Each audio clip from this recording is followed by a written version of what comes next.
immediate aftermath of 9/11. We did some things that were wrong. We did a whole lot of things that were right. We've taken control of the oil in the Middle East, the oil that we're talking about. Talking about the significance of the passage of time, right? The significance of the passage of time. So when you... Oh, crap. It stopped early. Anyway, I guess we just got to move forward.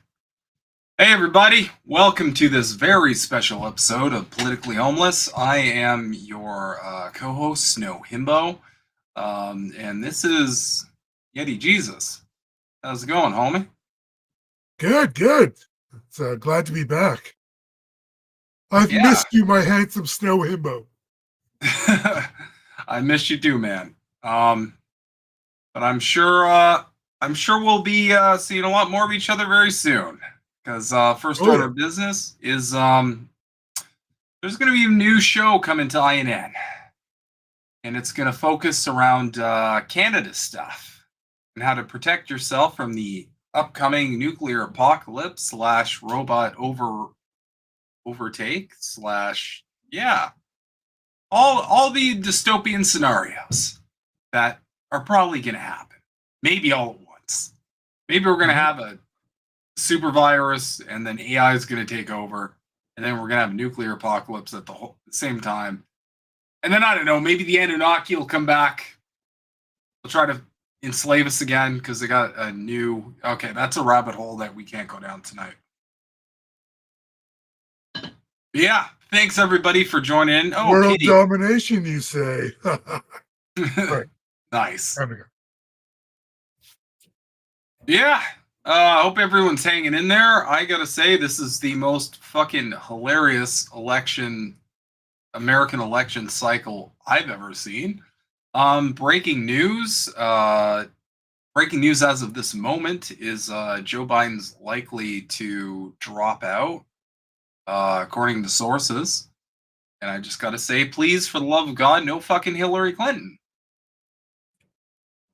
I don't want to cover Demon versus Demon Part 2. I don't think anybody does. Holy shit, that's scary. Hillary's resurrection tour? No thanks. Even worse, what if she wins? What if she wins? We're all just gonna die. I hope you guys are ready for that. We're all just gonna die. Yeah. I've had a good life. I'm an extra 27 years bonus. I mean, pretty much. Like, that's entirely too scary. Anyway. I'm really hoping some other country has figured out the electromagnetic warfare to stop nuclear bombs from going. God, I hope someone figure that one out. Well, it's actually kind of funny because it's the UFO idea where they go around to like the nuclear sites and then they can't shoot nuclear codes. It's like it blocks the starting mechanisms. I mean, that would be kind of ideal, but yeah, then they have to resort. Then they just have to resort to sending poor people to go die for their bourgeois wars. So, not sure about that either. But if enough people resist it, then they don't have to go to war. Well, workers of the world unite. We'll work on our own countries, not kill other people. I know I'm a crazy hippie. I understand. Oh, please, dude. When has working on your own country and not killing other people ever caused you to become a global super pet? Oh, that's happening right now? Okay. Oh, China. Right. Oh, that's what happens. Is that why they have flying cars now? The West is so cooked. We're so fucking cooked. We have never been more behind. Cooked.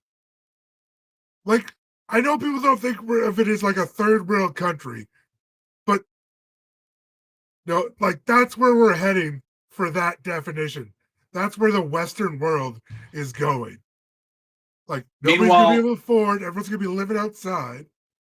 Yep. Meanwhile, if you go to China, like, you're going to be like, is this the future? Like, that's what happens when you spend absolutely no resources into your own country and spend all of it serving the ruling class, the rich and powerful, and doing endless fucking wars all across the world. That's what happens. Your country starts to crumble. Which well, you even look back at those old books that predicted the future, and like, oh, we'll be living like the Jetsons. Those were based on like scientific guesses, maybe not like theories, but they were based on scientific evidence of this, what the progression would be like. So at some point it was just like progress, whoa. It doesn't make sense. Yeah. Well, it's because when you just don't invest in your own society, when you invest everything into the whims of a handful of psychopaths, for example, that just want to fight other people. Yeah, not themselves. When your quest is a dominance quest that you're not even good at because you lost a bunch of fucking farmers in Vietnam, for Christ's sake. Yeah. You bunch losers. of farmers in Afghanistan too, essentially. Yeah. Like, here's the thing. Like, their military is not good. The West is really good at throwing a shitload of money at the military. They're not good at winning any wars. And that's because people need to understand the point isn't to win the wars. The point is to keep the wars going for as long as possible. Mm-hmm. Because war, as we know, is a racket. Mm-hmm. All right. First order of business. Thanks to Big Mad Crab, our beloved host who is overseas in the motherland right now for this one. But this is just that I don't know if I have words for this other than it's fucking terrifying. But let's get to it. Designed to treat criminals like patients. Instead of spending years in an actual prison cell, prisoners could finish their sentence here in just a few minutes. Cognify could someday create and implant artificial memories directly into the prisoner's brain. These complex, vivid, and lifelike memories are created in real time using AI-generated content. Designed to treat criminals like subject's crime and their sentence, the memories could be tailored to the rehabilitation needs of each subject.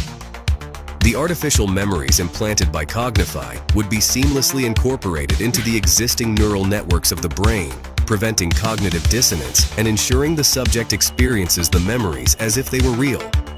The Cognify concept offers a new approach to criminal rehabilitation, transforming how society deals with offenders by focusing on rehabilitation rather than punishment. First, the prisoner is given a choice, either spending tens of years in a prison cell or seeking fast-track rehabilitation through artificial memory implantation. If the prisoner chooses to undergo fast-track rehabilitation, the Cognify device is used. Next, the prisoner undergoes high-resolution brain scanning to create a detailed map of their neural pathways. This brain map helps guide the Cognify device to target specific brain regions responsible for memory, reasoning, and logical thinking, such as the hippocampus, prefrontal cortex, amygdala, parietal lobe, and anterior cingulate cortex. Once the target brain regions are identified, Cognify is then placed around the head of the prisoner. The intensity and the type of artificial memories is then adjusted depending on the crime. Inside the criminal's mind, time would pass differently, slower than in real life, making them experience years' worth of artificial memories in just a few minutes. Synthetic memories are customized depending on the crime committed and the unique brain structure and psychological profile of the individual. Violent offenders could experience memories that are designed to trigger empathy and remorse, seeing their crime from the perspective of their victim, feeling their pain and suffering firsthand. Some memories are designed to trigger consequences and trauma. Such memories could simulate the long-term consequences of violent actions, such as the grief of the victim's family or the physical and emotional trauma endured by the victim. Artificial memories could cover a wide range of crimes, including domestic violence, hate crimes and discrimination, embezzlement, insider trading, theft and fraud. Cognify emotion regulation system could modulate neurotransmitters and hormones to induce specific emotional states such as remorse or regret, which is crucial for rehabilitation. Real-time monitoring and feedback mechanisms could track the prisoner's neural responses throughout the process, allowing the system to adapt and optimize the rehabilitation in real time with new visuals, sensation, and realistic AI-generated content. To ensure the long-term effect of the therapy session, the memories could become permanent, fully integrated into the subject's mind, Yes, as if they were part of their own exactly. personal experiences. While subjects are undergoing therapy session, valuable data are collected from all the prisoners into a central computer for scientific research, which will help understand the criminal mind and determine the best approach to tackle crimes in society. AI. Okay, so that's what's down the pipe for humanity. Yeah. Actually, what Tom said there about the Demolition Man, that's what I was thinking of the whole time we were watching that. It's like, oh, Demolition Man. That was a great movie, though. Yeah, I'm gonna rewatch it. Start taking some notes. yeah. I just gotta say,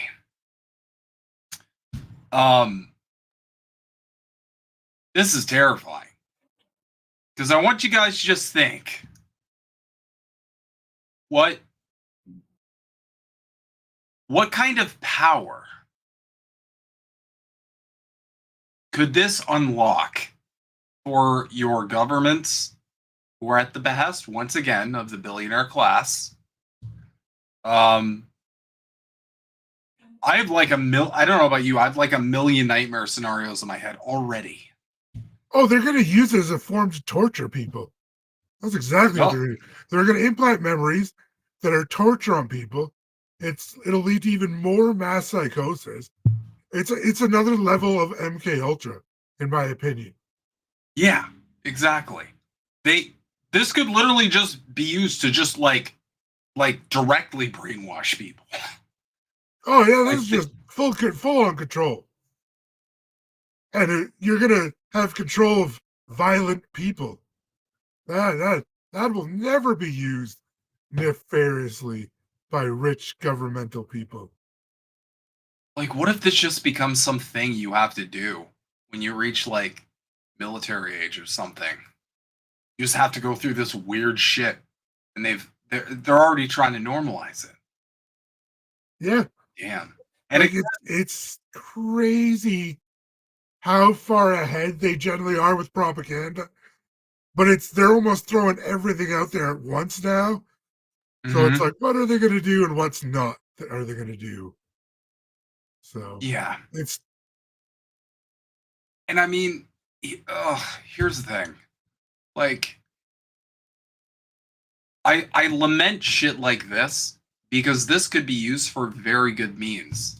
This could be used to treat mental disorders. This could be used to treat, people suffering from depression, anxiety, suffering from like BPD or bipolar disorder, schizophrenia. This could be used for so many benevolent purposes. And this is, I've said this for a while now. The reason why everybody's so scared of technology is because of our rulers, our owners, the people who fucking own the world. Because we just assume it's going to be used maliciously. It's going to be used against us. yeah, And the sad thing is, if we lived under a society that actually like cared for its people, technology wouldn't be scary. It would be celebrated. The rise of AI would mean, oh my God, thank goodness we're gonna, there's gonna be so many tasks and so much workload that'll be alleviated from the general public. But we're scared of AI because we're scared that AI is going to replace our jobs. We're scared of that because we know the capitalist response to that is just going to be laying off a fuckload of people so they can maximize their profits and minimize their labor costs. Yep. It's depressing. It's depressing how we've gotten to here. It truly is. I have a belief that technology is good. You have to figure out how to use it the right way, though, because even with like say 3D printers like these, they're really fun technology. A lot of people use them to print, like, they'll print cosplay stuff, like lots of like little fun things, which is great. But you could produce so many things for your household, different kind of technology. I'm gonna work on some magnetic alternators that won't have any wear or tear. But there's so many things you could do with this stuff. But like the vast majority of us use them to make like little toys. Like, Yep. little boats. Sad but true. Right? Like, people need to start thinking of ways they can use technology to help themselves get away from the technocracy that we have now. Pretty much. We're gonna have to play by their games. Like, we're gonna have to use the technology. Like, again, this is what we talk about when we talk about building dual power. You know, there's very many different avenues we can go down. Mm-hmm. Let's go to the next section. So, in other news, we're at the point where China is just trolling America. They're just windmill dunking on the US of A in a way that's like, I'm not gonna lie, I think they almost feel bad for America at this point. I think there's legitimate empathy involved here, but there's some funny shit for the that's going citizens down. they do. Yeah, well, definitely the citizens. It's absolutely not like the ruling class.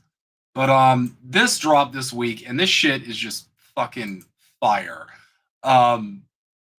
I don't know how many people watching are weeb adjacent or weeb curious, if you will, but I'm an unapologetic anime enjoyer myself, so I thought this was dope as fuck. But yeah, let's get into it without any further notice.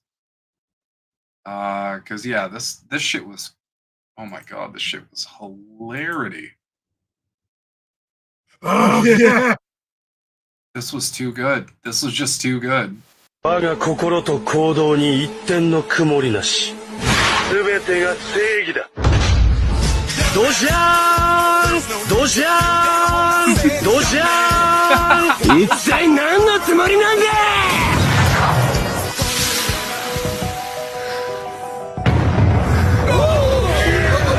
遺体はこのバレンタインのことを好いてくれて我が So yeah, that was China's literally released like an anime about the Trump assassination attempt. Like, I have no words. Like, the rest of the world must just think of, yeah, the West must just think of like the United States as just like, this is just entertainment at this point. I feel like for any rational country that isn't like completely like overtaken by psychopath billionaires. Like, I don't know how else New to say version it. of soap operas as America turns. Yeah, really. Like, and speaking of,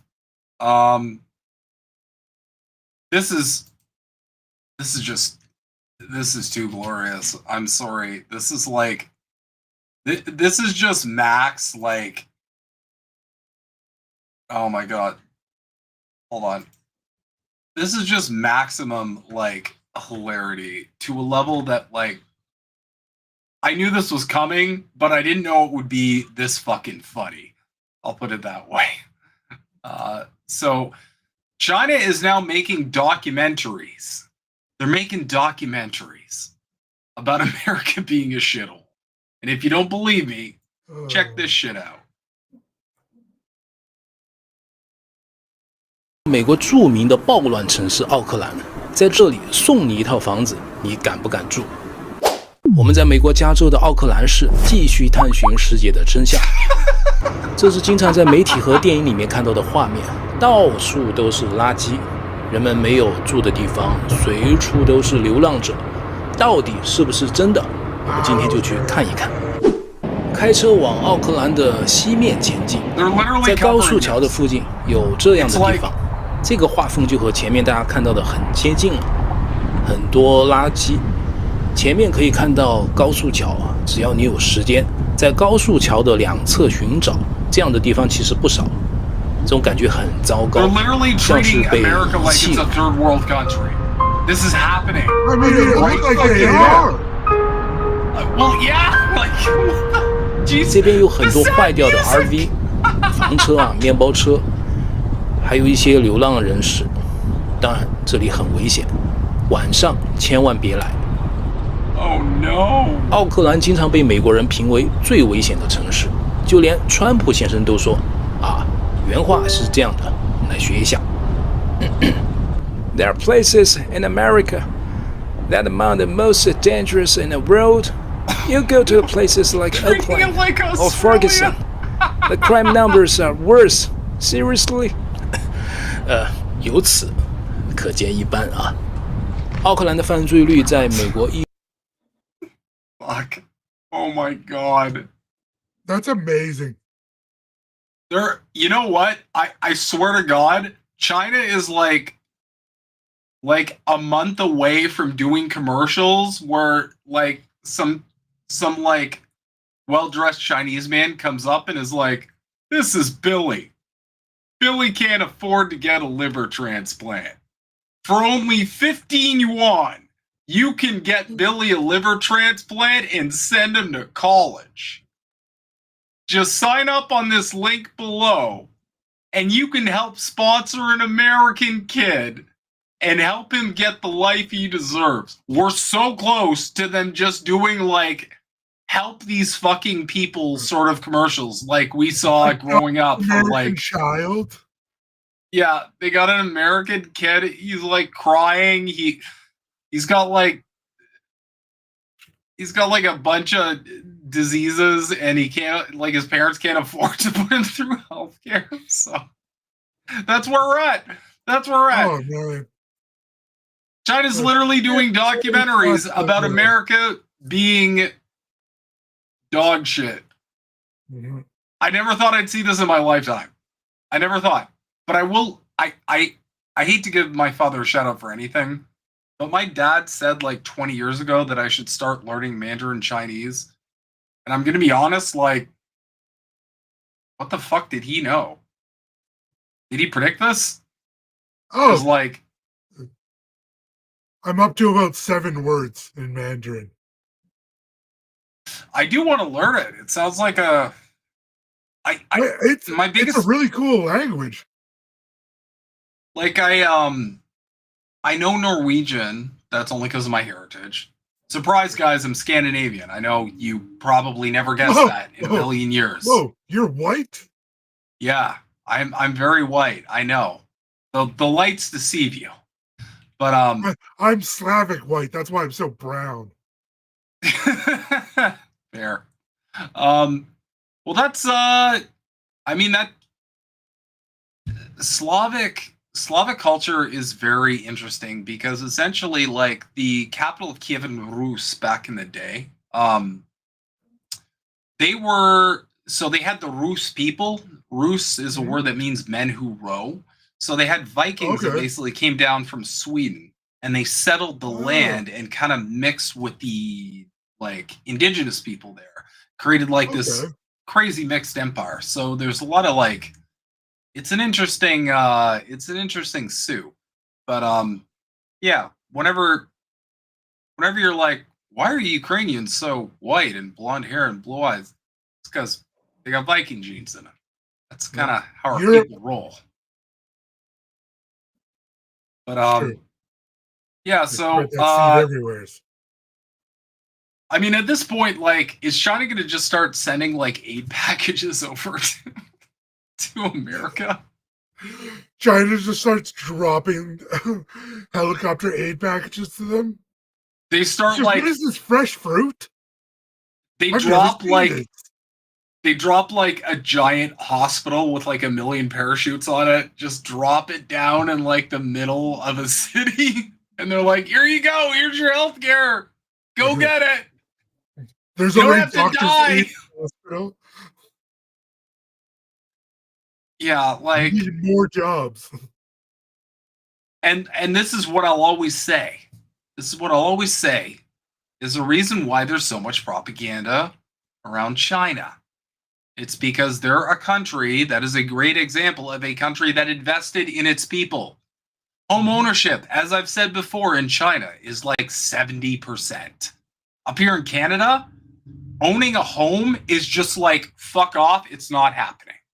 I That's think there is where we're some at. areas of China that are getting like affected by housing market, but I think that's generally like the major centers, like Yeah. Beijing and maybe Guangzhou, I think is another one. Well, I feel like the biggest factor there is probably just like direct overpopulation. Because there's a shitload of people over there, so it's like it gets to a point where it's like there's too many people. Like, Well, even like I know that China gets a lot of crap for the one child policy, but the only reason they did that was because of how many starvation epidemics they kept having, like year after year. mhm. And so the last time they had one was before that happened.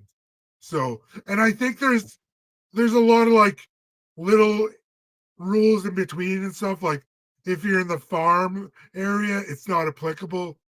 There's a bunch of different kind of stuff. So Yeah, just kind of read about stuff. yeah. That's I I know a couple of people here who immigrated from China, and I know like conservatives like to push the talking points of like they went to escape like authoritarianism. The people I know who moved over here literally just moved because they're like there's just too many people. I just I can't be around. There's just too many people. Well, my neighbor's from Shanghai. Him and his wife both went to Shanghai University.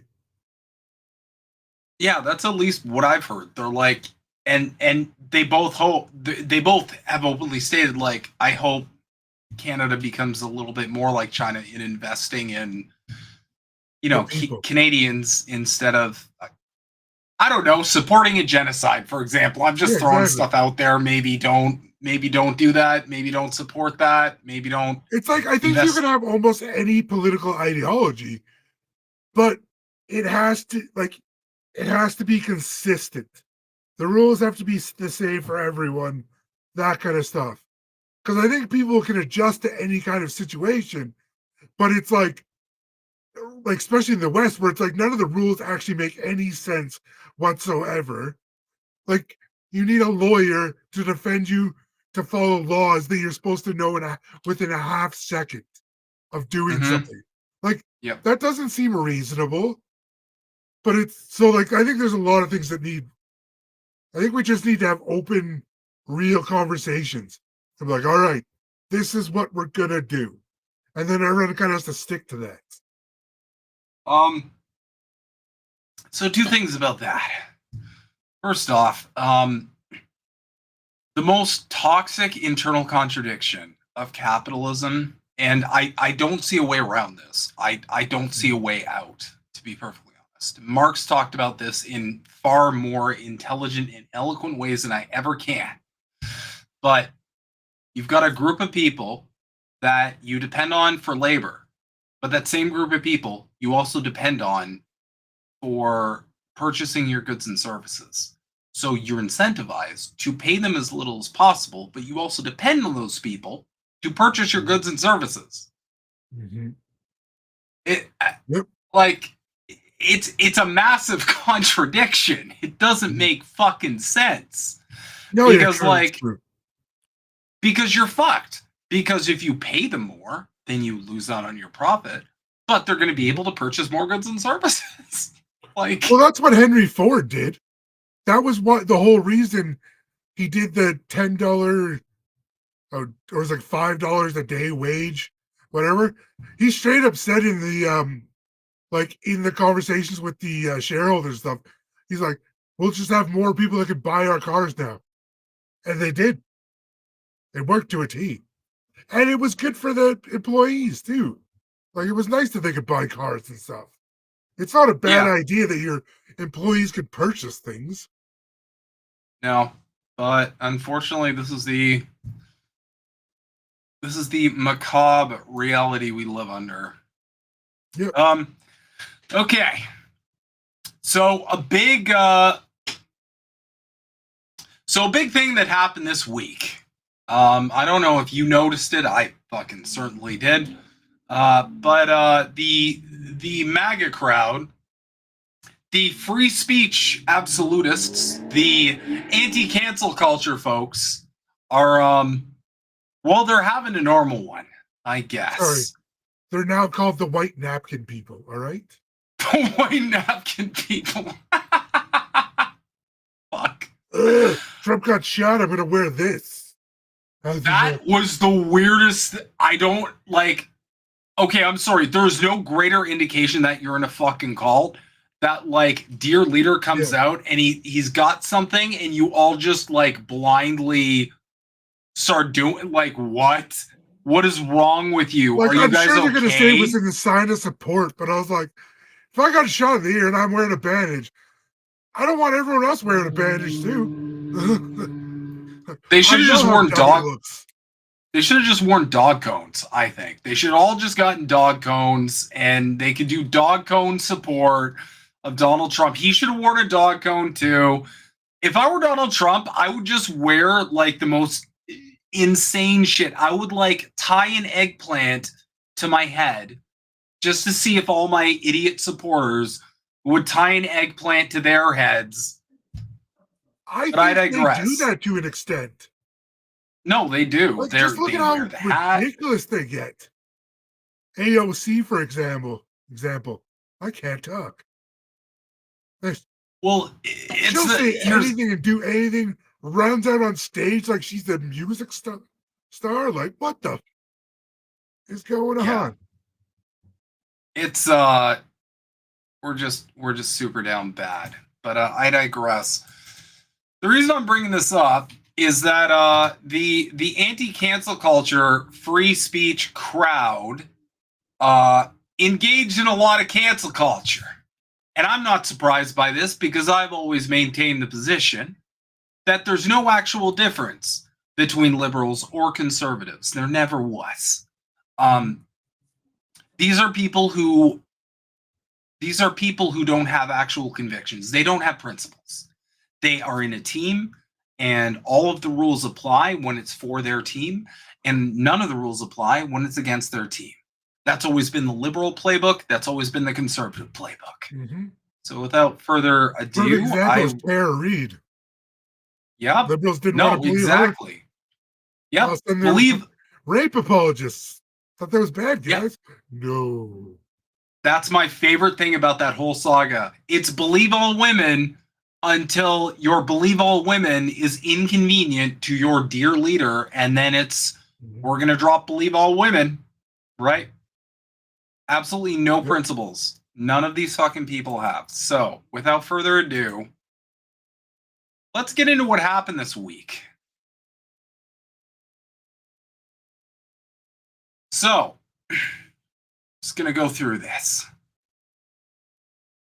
So this lib's a TikTok account who I am 90% who I am 90% convinced is probably just a Fed. I think a lot of these big right-wing accounts probably are at least Fed adjacent, given. But so this elderly lady, this is the lady in question, by the way. I'll play the original video. This is the lady in question. So she's an elderly lady. And she made a comment on Facebook stating, you know, I wish the shooter didn't miss when it came to Trump. Now that's a shitty thing to say. I don't personally wish Trump would have gotten assassinated. I do wish that he is tried as the war criminal that he fucking is. Same with Joe Biden, same with Barack Obama, same with George W. Same with all of them. That's what I want to see more than their deaths. I want to see them held accountable. I want to see them in jail. Here's the thing: if Donald Trump's killed, he's not punished for the countless brown people who died during his administration. Same thing with Joe Biden. But at this point, you can't hold Joe Biden accountable because Joe Biden doesn't know what Joe Biden is. You can't punish a person who is. I mean, at this point, he's not even saying full sentences, people. He's like a week away from just like disappearing into the woods, and we'll never see him again. Do you know? I want to know how much drugs they allegedly had to give him for that debacle on stage. Like he was probably jacked up. Yeah. Dude, like, because he had to have so much going in him to get through that thing, and he still couldn't. Not even a chance. I mean, like, here's the thing. A lot of people don't get this, but like, this is, and I can speak with authority, being a psych human, but it's called sundowning. So people with dementia, what happens is, when it gets later in the evening, they start losing control of their faculties. That's why when you see Joe Biden early in the day, he's somewhat coherent. He seems like somewhat with it. And if you've had, we've all had grandparents, we've all had that. They're very sharp, at the beginning of the day. Then when it comes closer to later on, they start kind of, you got to bring up task manager. So basically what I'm trying to get at here is she made a comment that she wishes the shooter didn't miss. And so this dude, I don't think it was Libs of TikTok, but Libs of TikTok kind of popularized this video where someone came in and basically pulled a Karen and got mad because her fifis got fucking hurt. That she said a mean thing about Orange Man. And let me remind everybody, this is the party that cried and pissed their pants for years on end about cancel culture. They cried and pissed their pants for years on end, okay, about causing people to lose their jobs. They said that's not right. You shouldn't lose your job for making a decision. You shouldn't lose your job for your perspective on a thing. That's the party that said all this shit. And for the record, I've always opposed vaccine mandates. I proudly supported the trucker convoy because I'm actually for bodily autonomy across the board. I don't give a shit. If you had a different perspective, I'm sorry, but fuck you, you're wrong, and I'm right, and sucks to be you. But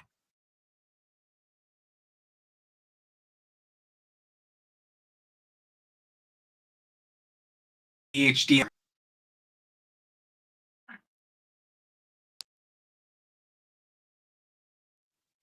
Hold on, just remember, I saw a connection loss, so I'm just making sure that we're still connected. Okay, cool. Oh, you're back. All right. Okay, cool. All right.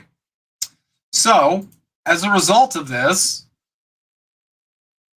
Home Depot, and we're going to be getting into Home Depot a little further in a bit. Home Depot replied and said, we can confirm that she no longer works at the Home Depot. So the party of anti-cancel culture and free speech got an elderly working class woman fired for saying mean things about Donald Trump.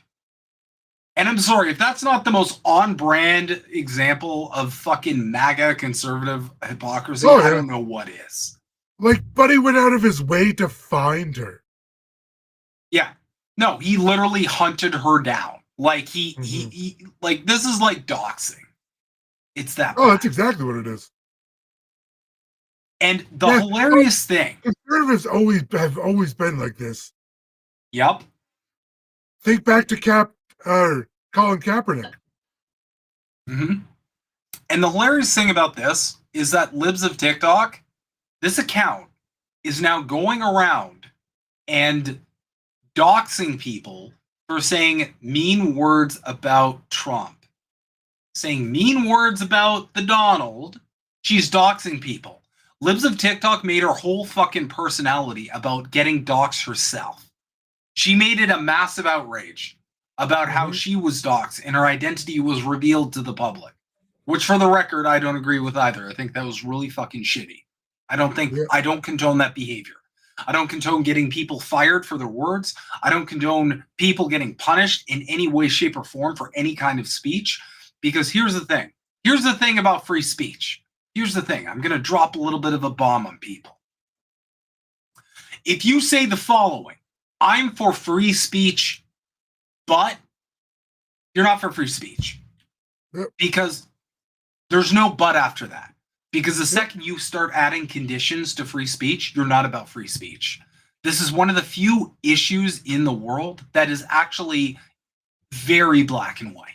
You either support people sharing their opinions and expressing their thoughts without repercussions, or you don't. That's it.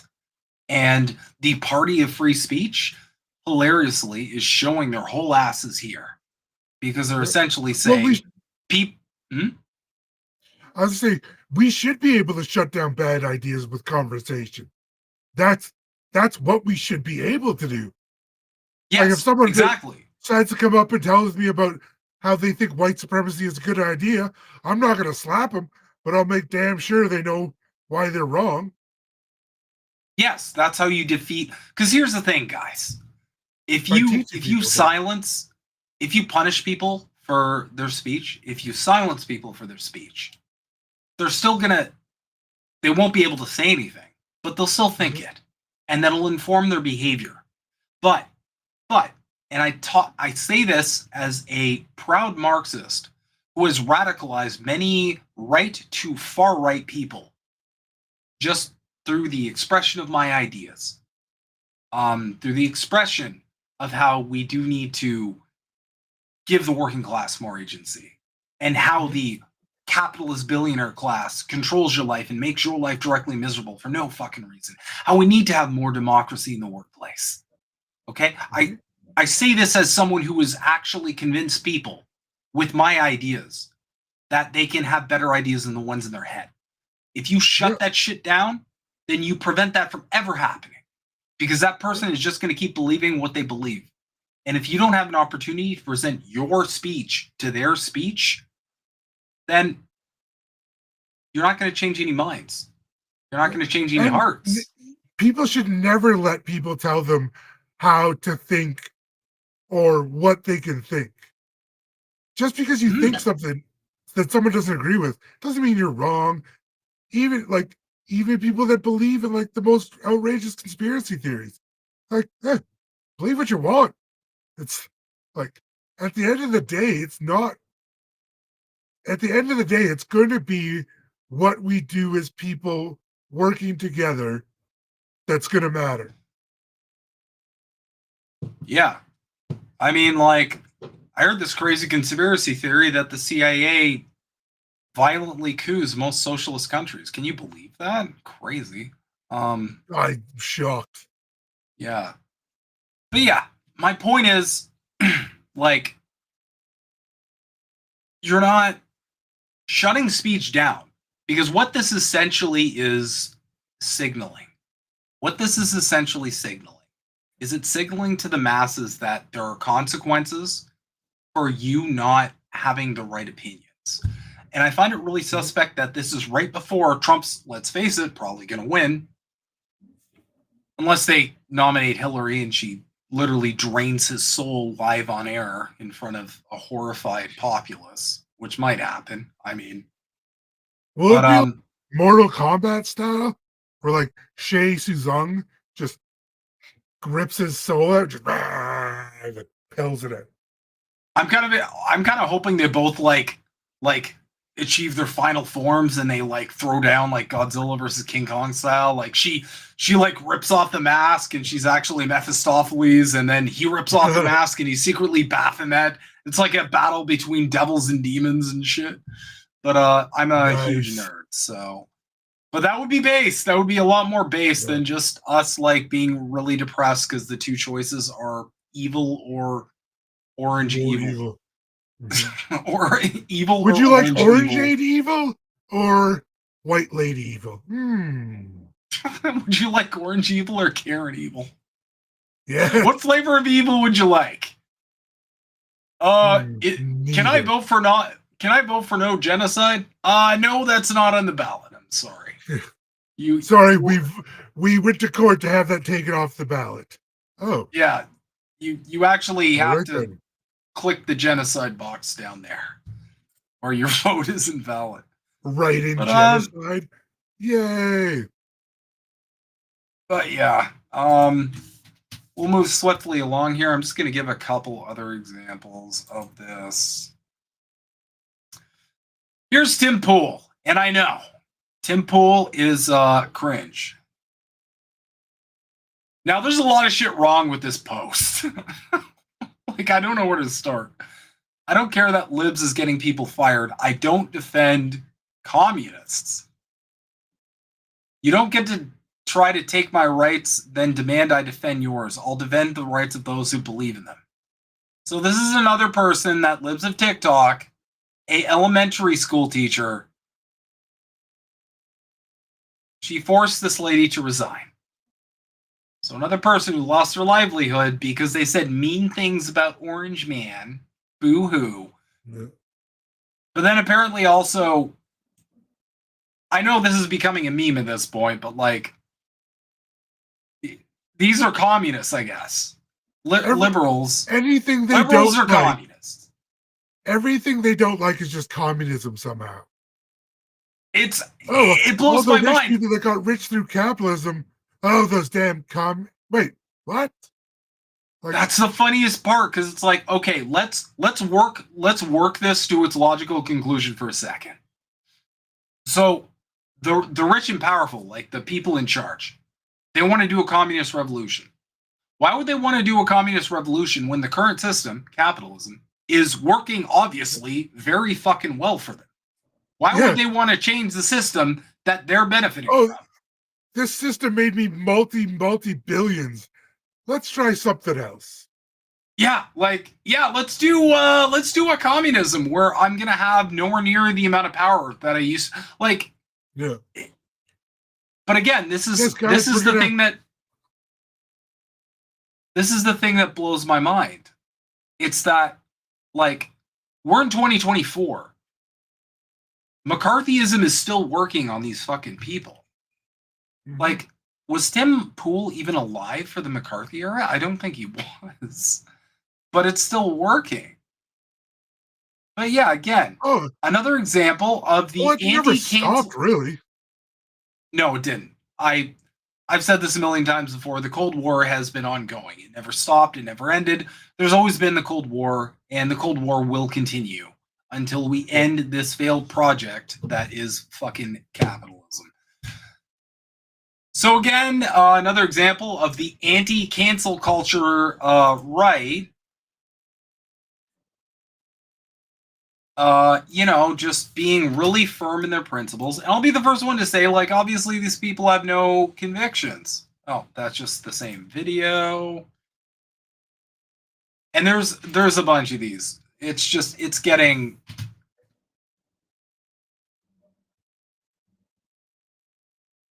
And BX here, BX on X. I don't know this account personally, but it's like, hey, look at you. You got an old lady fired from her job at the Home Depot. What an American hero. Yeah. Which is literally it. And here's the thing. Here's what people need to understand. Okay? This is what the ruling class wants. They want working class people fighting working class people because they don't want them coming for their power centers. That's what this fucking is. That's what this has always fucking been about. It's been about nothing other than pitting the people against one another so that they don't come for these fuckers' heads. That's why I think accounts like Libs of TikTok... That's why the propaganda is so effective. It keeps us distracted from figuring out who's the actual enemy. Yep. Those ants outnumber us 100-1, and if they ever figure out that, there goes our way of life. A bug's life, everybody. Which was which was a Marxist movie. I will say that it was a Marxist revolutionary. It was directed by Vladimir Lenin. I am pretty sure. No, but that's if you ever want to get someone who's like left curious, like kind of into the whole like theory camp, start with A Bug's Life. I'll say that, because that's a great movie of like, you know, you've got the grasshoppers that are obviously representing the bourgeoisie, and you have the ants who are representing the proletariat, and they literally do a revolution at the end. I don't know what the bird would be. The bird that eats Hopper. I don't know what he'd be. Maybe a Karl tank. The bird's Karl Marx. Perfect. Bird with a big ass beard and shit. All right, let's keep going. I got a bunch of these because I'm sorry. This has been the greatest week on earth watching these fuckers.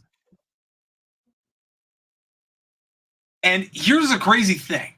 We now have a split within the MAGA people, because this got a lot of pushback from people on the right. And I'm actually very thankful of it. A lot of people on the right aren't bad people. They have principles, they have convictions, they have empathy. They're just people who have a different idea of how life could be better. That's it. Yep. Same with people on the left. We're all the proletariat. Yeah. But there's a lot of people who are pushing back on this and like, what the fuck? You just got an old lady fired? Like, what? Yeah. And this is another one. Like, for what, too? Like, what does that prove? That you're a bitch? Like, if you got to go after old ladies, you're a little bitch. Oh, it's massive care and energy. But it's also like, you're betraying your convictions. You're literally... And I've been trying to argue with people this all week, saying like, listen, you're not going to like what's going to come at the end of this, because you are normalizing.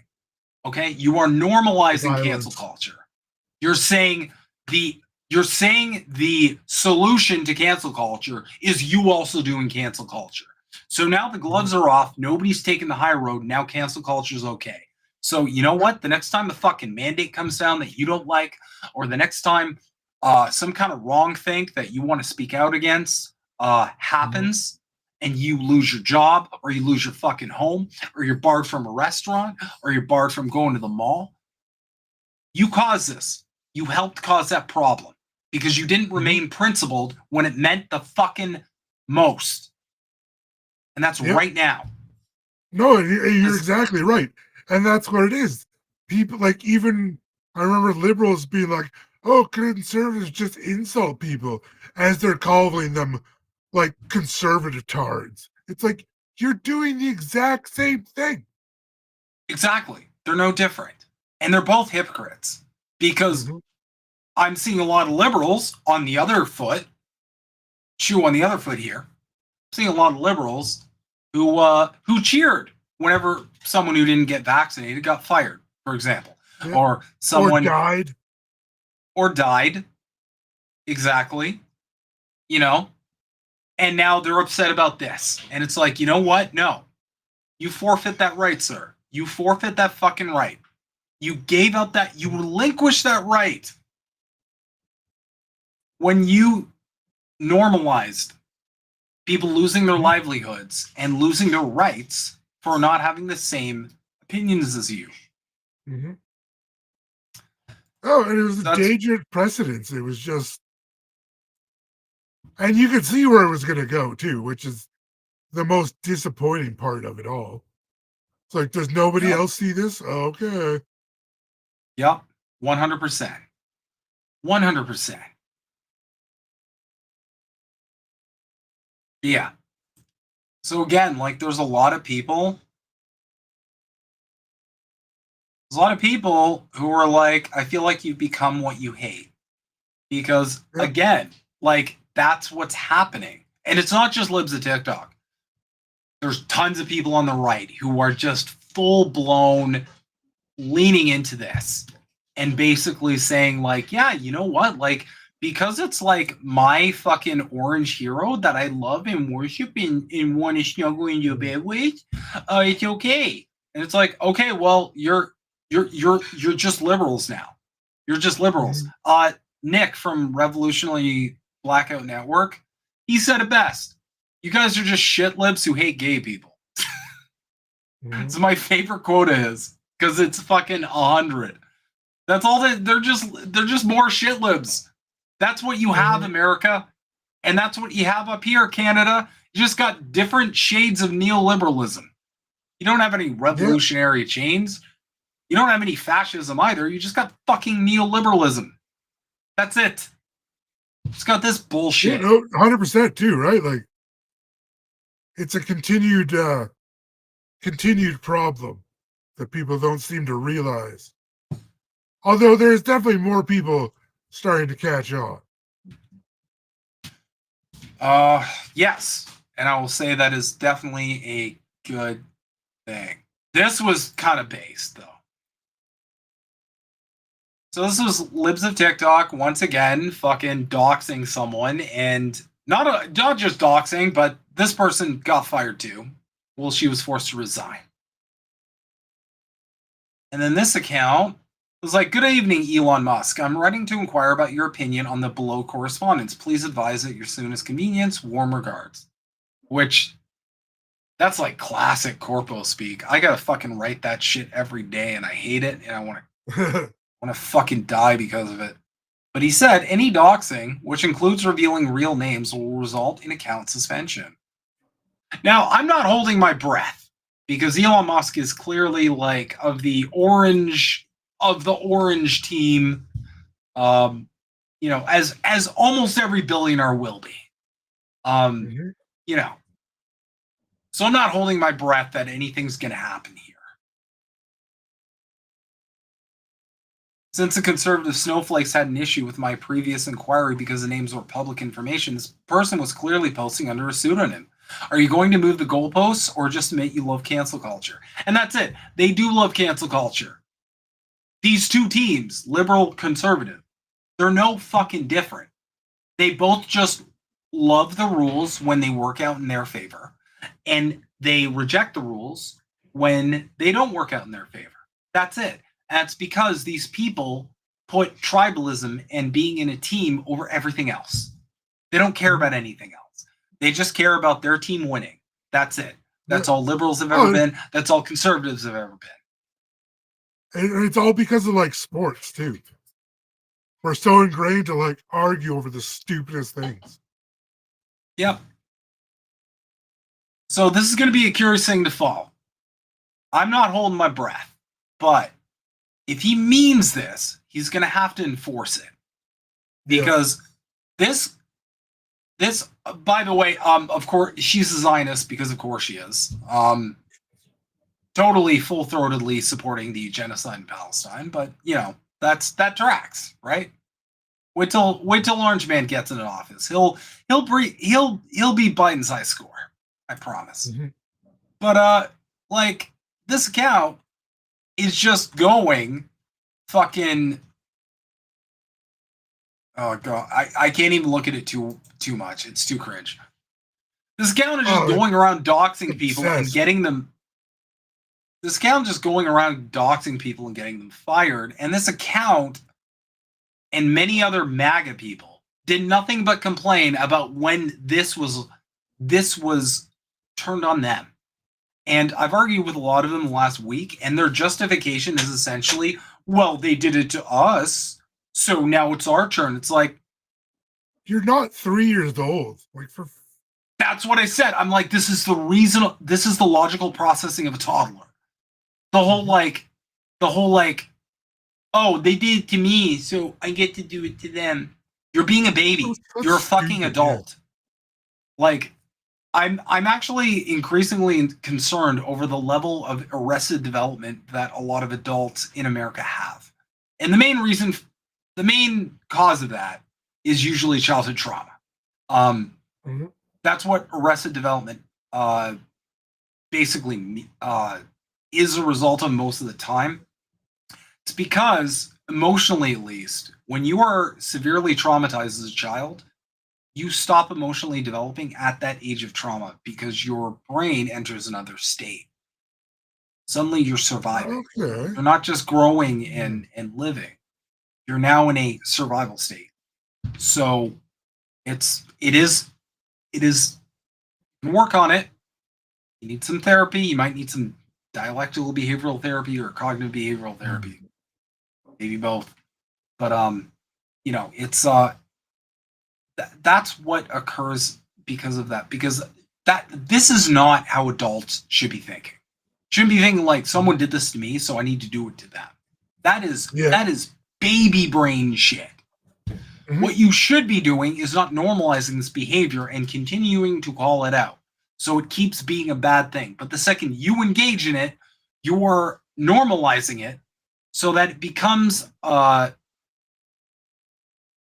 it essentially becomes a thing that is across the board.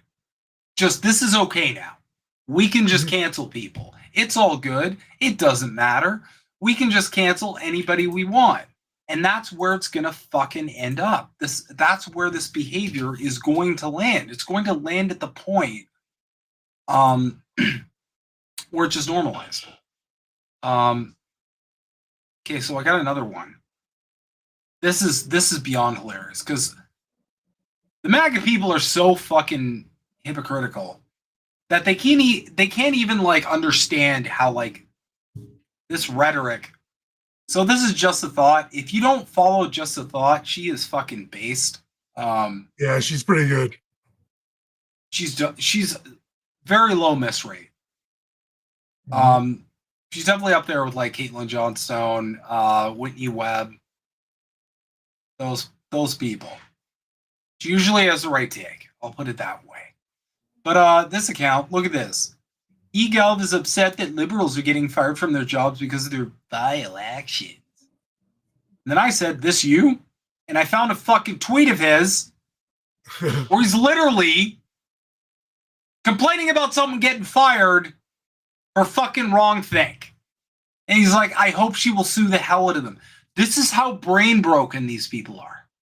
Yep. This is how brain broken, not just conservatives, not just the MAGA people, but also fucking liberals. This is how brain broken they are. Like, do these people not even realize the hypocrisy, or they just don't care?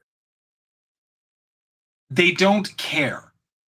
And the reason why they don't care is because their priorities are literally, if it's my team, it's fine. Because they want their team to win. I guarantee you that's it. They just don't care. They just don't care because they feel like their team's the right team. So any rules apply when it comes to fucking with the other team. I remember another time in history where someone thought they were the right side and the right people. Interesting. Yeah. I feel like a lot of people died because of that. Oh, right. That's what happens every single time. Yeah. Got it. All right. And with that being said, we're going to go into our next segment. And that segment is going to be a new thing we'll be doing here on Politically Homeless, which is the Boycott of the Week. What is the Boycott of the Week, Snow Himbo? By the way, I love your beard. Thanks, guys. So, Boycott of the Week is a new thing I'd love to do where we start calling out some of the atrocious actions that companies are participating in. And the reason for that is, as someone who has worked in management, has seen these stakeholder meetings and shareholder meetings and all these fucking bullshit meetings with the office types, the business types, because that's what I have to do, sell my labor, just provide for my family. I want to make something painfully clear. Companies laser focus on profit. They laser focus on any profit losses, and they spend a insane amount of resources trying to figure out why they're not getting profit. why the profit went down, why sales went down, all this shit. They obsess over this. They have whole departments focused on figuring this out. So, if we can do a boycott, we can start shining the light on a lot of these people, a lot of these companies that are engaging in some bullshit behavior. A lot of these companies that are engaging in actions that we would find undesirable. And don't worry, I'm going to provide alternatives. I'm not just going to say you can't buy at the store if it's the store that you feel like is the only store you can buy shit at. I'm going to give you some alternatives. But the point to this is, we're punching up here. We're not getting the lady at Home Depot fired. We're coming for the fucking CEO. We're coming for the owners of capital. And the reason for that is if they start looking at their profits tanking, then once they figure out why that could be, they might stop supporting some of the more egregious things that they support. So, without further ado, we're going to get into Boycott of the Week.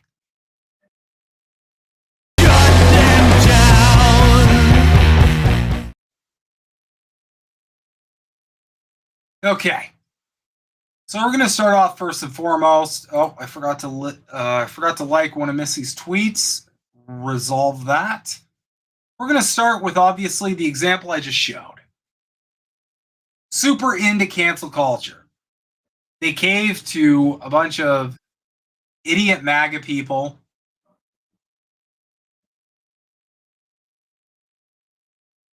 Bunch of idiot MAGA people crying about mean words about Orange Man. And they actually fired her. So right off the bat, problem I have with that is that you should be standing by your workers. Okay? If I owned a company, I'd say, look, I get it. And this would work on the MAGA people. That's what I don't get. I don't know why they didn't take this direction. But I would go, look, what she said, we don't agree with as a company. But we respect her freedom to say it. We support free speech here. MAGA wouldn't be able to say shit because they've been pretending to be the free speech party for so long. They'd all have to be like, well, I guess I have to be okay with it. That's what they'd have to do. They just think of some excuse not to. No, you're actually correct. They would just bring up some more bullshit as to why, like, the square root of Trump is 36. So we don't have to do that. Pretty much. That's literally what they would probably do. They pull some shit out of their ass and they just like have an excuse to. And conservatives are the biggest cancel culture ever. They burned NFL crap because of Kaepernick. They burned Bud Light crap because it was because of that weirdo thing. That like they did it because of that like weird grifter person who like I don't know all the details, but he was like just a normal gay guy and then he was trans and then like I don't know. Full disclosure, I focus on the material conditions of the working class and the developments of empire. I do not focus on the culture war stuff because I feel like regardless if you're black, white, trans, gay, whatever, you're going to benefit from that probably more than any endless culture war bickering is going to serve you. I've always had that. I'm not saying I'll be the first one to defend your rights, but I don't think this culture war shit is a focus. I think it's a focus because it is manufactured to be a focus because they don't want people talking about economic material condition sort of shit. Yeah, one of the things of like propaganda is you keep the debates lively but in very small parameters. Mhm. So people think they're having the illusion of choice, but they're not. They're just recirculating in the system. Of course. And that's part of the game. They don't want the topic turning to things that could actually threaten power. And spending all day arguing about like pronouns and bathrooms, one way or the other, that's not going to threaten power. But spending all day arguing over, I don't know, why the wages for the average working class person isn't keeping in line with the cost of living. They don't want people arguing over that. They want people arguing over shit that affects a very small amount of people, who also pay rent and are dealing with the rising cost of living, by the way. So it's not like a one or the other sort of thing. I'm still advocating for those fucks, but I digress.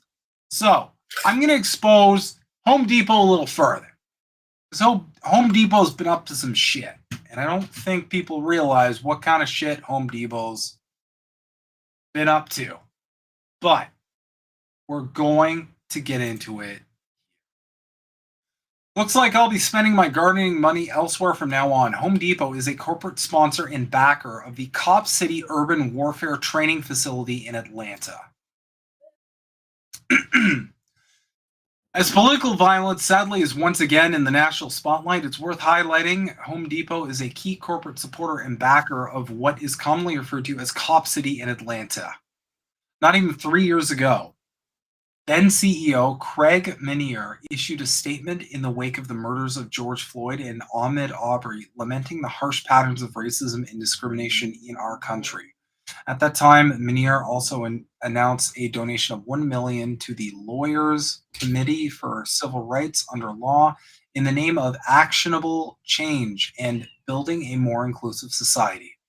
It is troubling to learn that despite those statements, Home Depot sits on the board of trustees of the Atlanta Police Foundation, which is pushing through the massive police facility commonly referred to as Cop City.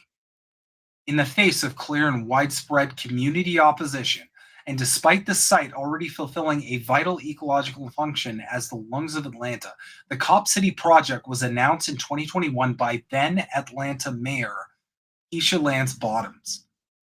The measure was then passed by Atlanta City Council. Lance Bottoms is married to current Home Depot Chief Diversity Officer Derek Bottoms.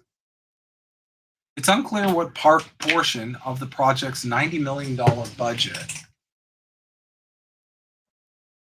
is being provided by Home Depot, but even $1 is too much. Oh, she wants me? Yeah. Maybe. Sorry, one sec. She's cracking at the door. Hey, sweetie. Hey, sweetie. Kitty time. Say hi. You're on camera. Oh, she's like, oh. Okay, well, I don't know why you wanted to come in here. I don't know why you wanted to come in here then. Girl. Okay, all right. Kitties are weird. Anyway, in the name of actionable change and building a more inclusive society, we call on Home Depot to pull their support, both financial and otherwise, from the Atlanta Cop City project. So, that's example one. These fuckers support Cop City. They support the building of a police state, if you will. And I'm not even done there. Because, Yeti, what do you think is the worst thing of all the things in the world? What do you think is the worst thing a company could support? Genocide. Funny you would say genocide, Yeti. It's real funny you would say genocide. It's real funny you would say that. Home Depot has been heavily in bed with apartheid Israel since the late 1970s and was one of the first companies added to the BDS list when that movement started. How is Home Depot encouraging Israel's colonial expansion? Home Depot continues to encourage Israeli colonial expansion by selling a large array of products from the Israeli company Keter Plastic and its subsidiaries, e.g. Keter Black and Decker, London Plast, Bath Mats, and Workforce. Keter Plastic owns and operates 2 plants in illegal Israeli colonies established within the occupied West Bank, one in the Barkin Industrial Zone and the other in Oranit. The Barkin Industrial Zone is the second largest industrial zone in Israel and the occupied Palestinian territories, and is home to a myriad of businesses and factories, many of which have been under international political pressure to relocate due to the illegality of the Barkin colony. The Iranic colony, along with 3 other Israeli colonies in the West Bank, was approved for expansion by former Israeli Defense Minister Amir Peretz in 2006. Home Depot was recently awarded Keter Plastic a $150 million contract, which will last for at least 3 years. The establishment of colonies and colonial infrastructure on occupied territories is illegal according to Article 49 of the 4th Geneva Convention and is considered a war crime according to the Rome Statute of the International Criminal Court. Furthermore, the continuing establishment of Jewish-only colonies on Palestinian land significantly hinders the achievement of a comprehensive, just, and lasting peace deal in the Middle East, as asserted in UN Security Council Resolution 446 as of March 22, 1979. I'm sorry, guys, if I get heated, but as you know, whenever Palestine comes up, just the rage. I'm at the point where I have nothing left but rage. That's it. Yep. That's all these motherfuckers get from me now. There's no more sadness. There's no more crying. There's just anger. Yep. So that's fucking Home Depot. They support Cop City, and they're totally cool with genocide. So, fuck Home Depot. And also, fuck Israel. I'll never miss an opportunity to say that. But that's Home Depot, and that's our boycott of the week. But I'm not going to leave you without an alternative to Home Depot, because you might get some shit at Home Depot. So, this is a neat trick I did when I started boycotting companies. I'm going to show y'all how to do it right here. Okay? Now, I will add a disclaimer that you should probably look up the companies that you are choosing as an alternative. However, I digress. It's this simple.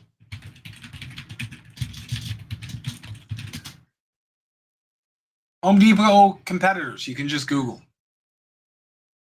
You gotta look these fuckers up, by the way. Because they might be also genocide enjoyers or Cop City enjoyers. Walmart definitely is.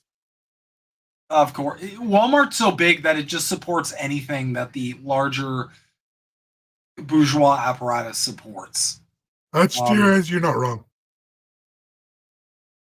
Right off the bat, Walmart and Amazon, I feel like those boycotts of the week could be a whole fucking episode. To be perfectly honest. But yeah, you just Google alternatives, and you might find an alternative. You might be lucky enough to find a nice mom and pop small business. But yeah, it's really that simple. But again, I will emphasize, these people obsessively look at their profits, and they obsess over the reasons why their profits might be falling. So, I know we all feel kind of helpless right now. I know, I get it. I feel it too. I feel it in my heart. Every single time I open up social media and I see another tragedy in Gaza and end up crying over it, that helplessness boils up, right? But there's things you can fucking do. Mm-hmm. There's things you can do to send a message, even if you feel powerless. You can vote with your wallet. Even if it's a little bit, you can make these people's days a little shittier. Because the less support you give to these corporations that are in bed with the things you find fundamentally abhorrent about society, you can change that. Because the thing is, these companies are slaves to their profit. They are slaves. They will do anything to correct a shitty quarter. They'll do anything to correct a shitty quarter. So if it means not supporting Cop City, if they come to the conclusion that their profits just tank because they support Cop City, they won't support Cop City because that results in a better quarter. The only thing these fuckers think about is how can we make profits even better than the previous quarter, right? So keep that in mind. Well, capitalism depends on that. Of course. Of fucking course. No question. No argument. That's all they care about. They care about their profits.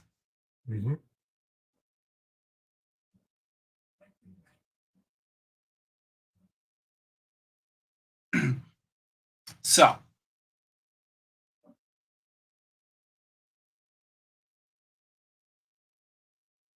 without further ado, with that being said, as a great man once stated, we're going to move on swiftly to the main course, if you will, because I'm seeing a disturbing trend across the political spectrum, and depressingly, a lot in independent media spaces specifically. There's this narrative that's being cooked up, especially in the light of Donald Trump's assassination attempt, his largely empty rhetoric over fighting the deep state, which, if you think he's fighting the deep state, I don't know how to help you. You're believing something that goes against all of the behavior of 4 years of his presidency, but I digress. There is this narrative floating around that I need to squash. I got to squash it. You know why I have to squash it? Because I'm a fucking bubble burster. And I hate being a bubble burster because it caused a lot of people to get mad at you and then begrudgingly admit you were right and apologize like a while after. But you got to deal with the weird cognitive, you got to basically always manage people's cognitive dissonance. And thankfully, I'm someone with enough emotional intelligence to kind of do that. But I'm also really mad and think everybody's stupid. So I got to fight that too, I guess. But I digress. There's this narrative that Donald Trump is anti-establishment. And we saw this a lot. I got a lot of independent news people talking about how the deep state wants to take him out. The deep state wants him gone because he's anti-establishment. I'm going to be the first one to fucking say Donald Trump is not anti-establishment. He is the fucking establishment. He always has been the establishment. This guy went golfing with the Clintons, guys. Why would the deep state take him out? Garrett Bolton. He got Bolton on his fucking team. And he's anti-establishment? Why would the deep state take him out? What power did he ever fucking threaten? What are your thoughts, Yeti? Because I'm sure you've seen this as well. All these people saying, oh, yeah, he's a big threat to the establishment. Well, he's not a threat to the establishment. I don't think they're the biggest fan of him sometimes. But, that's the thing with the shooting him. What would even be the benefit of killing Trump? All it would have done was set off a civil war. Unless that's what they wanted to do then. But in my thinking,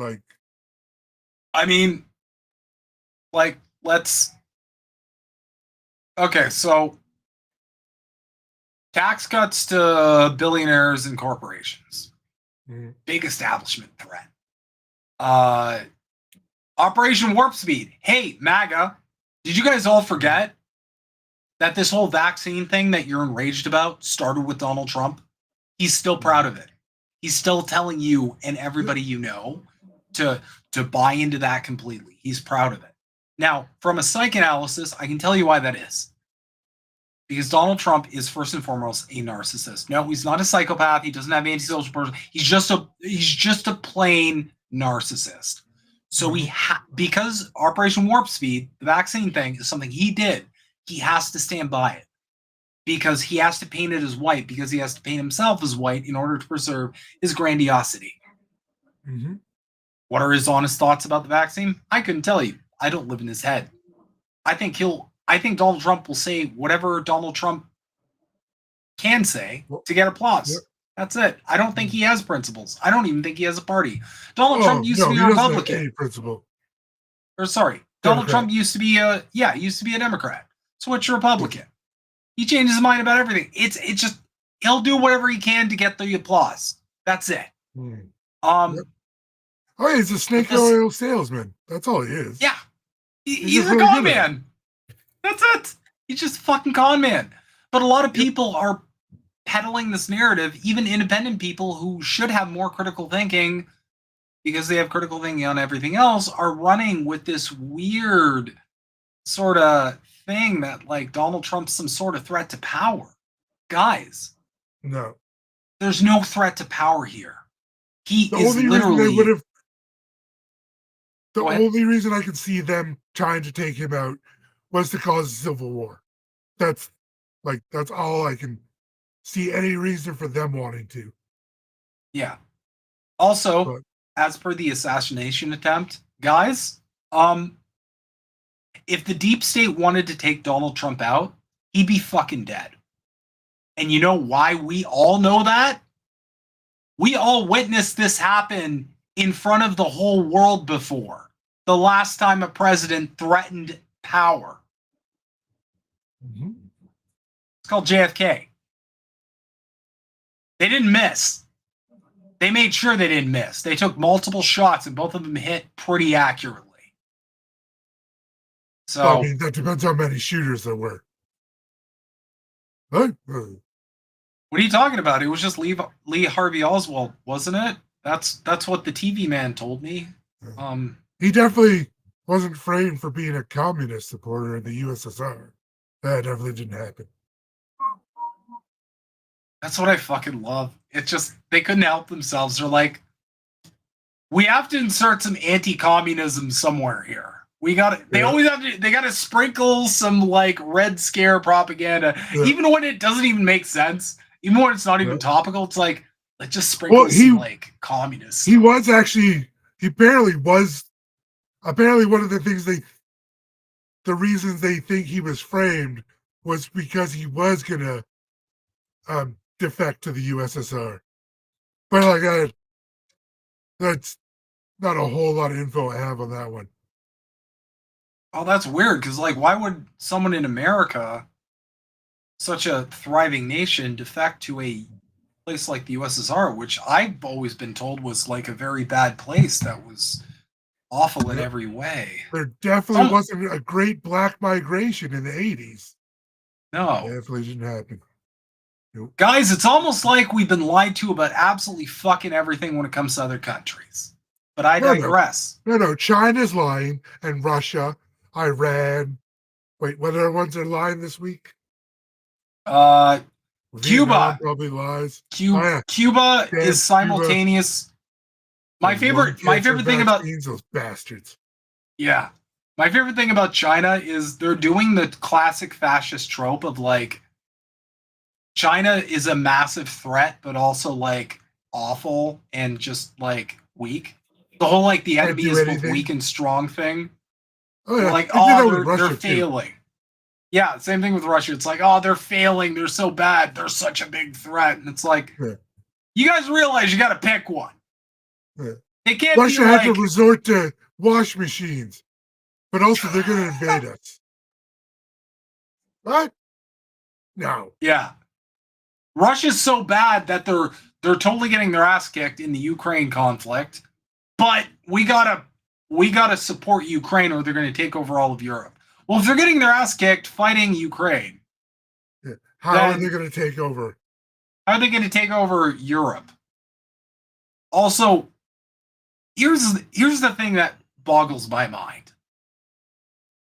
What would Russia ever want more fucking land for? Yeah, I know. They're not hurting for land. They have the biggest land mass in the world. Literally. China, maybe? No. Russia's it's massive. They will never go without land. Their population density is very low.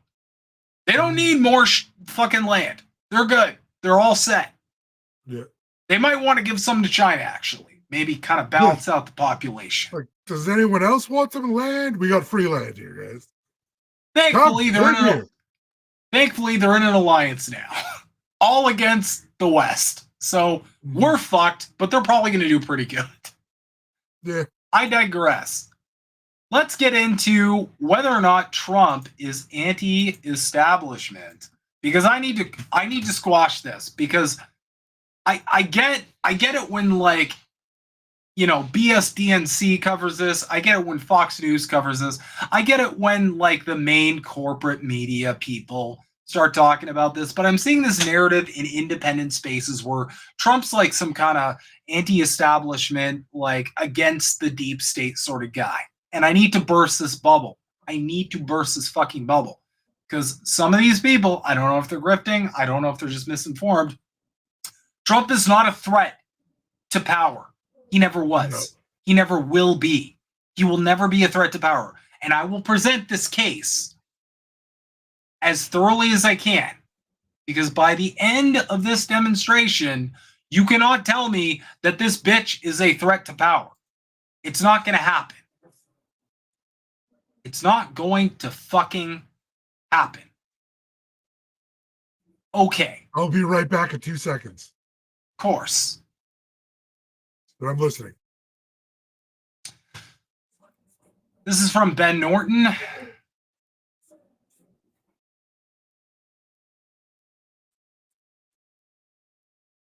As president, Trump was a loyal ally of the U.S. deep state. He killed Iran's General Soleimani, launched coup and failed invasion of Venezuela, oversaw Bolivia coup, backed Nicaragua coup attempt, boasted of stealing Syria's oil, which some MAGA people are saying, like, oh, that's why the deep state doesn't like him, because he says things they don't like. He still fucking did it, you idiots. Continued Afghanistan war, correct. Expanded war in Yemen, also correct. That was in response to his video about either the deep state destroys America or we destroy the deep state. Also, I need to remind y'all that he could have destroyed the deep state in the 4 years he was president. Didn't do it. He continues. Imagine being so delusional you actually thought Donald Trump would fight the deep state when, as president, he brought back George Bush's team of unrepentant neocon war criminals, John Bolton and Elliot Abrams. This is just empty rhetoric that his credulous fans eat up. Trump sure was resisting the deep state when he, checks notes, formally recognized occupied Jerusalem as the so-called capital of apartheid Israel, or when he formally recognized Syria's illegally occupied Golan Heights as Israeli colonial territory. The thing the U.S. deep state wants more than anything else in the world is war on China, exactly what Donald Trump delivered. Trump drastically escalated the new Cold War on China, starting a trade war, imposing sanctions, militarizing the Pacific, etc. Here's irrefutable video evidence of Trump fighting the deep state.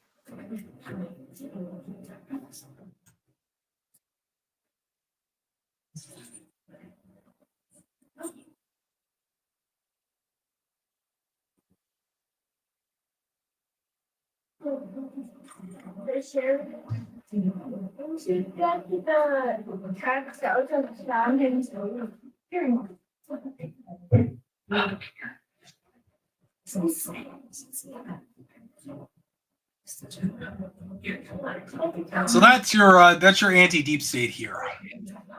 Every U.S. president is a criminal. Why is Trump facing charges? Not because he resisted the deep state, he didn't. It's because the ruling class is split. For decades, its internal factions were mostly united.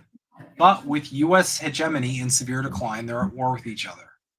When the U.S. empire was at its peak of unipolar hegemony, bipartisanism was also at its peak. It was easy to unite, but internal contradictions come to a breaking point in times of crisis. By the way, it's good for workers when the ruling class is split and fighting in an internecine war. I like that ending part. Comrade Ben. But I digress. So, that's the anti-deep state enjoyer, everybody. I got more. I got way more because I want to make this case as solid as possible.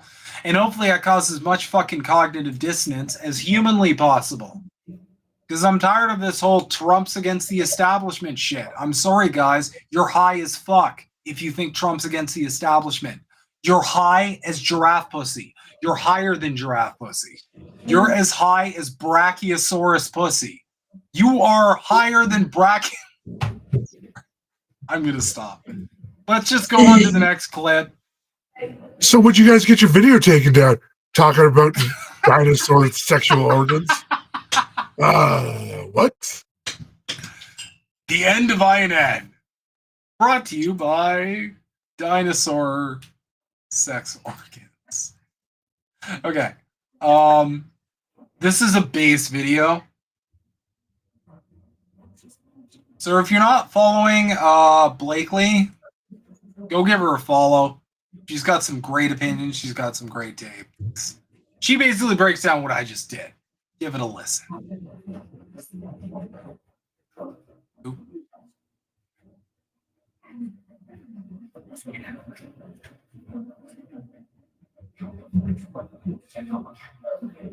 Can't hear anything. Oh, you can't hear this? No. Sorry, guys. Give me 1 sec here.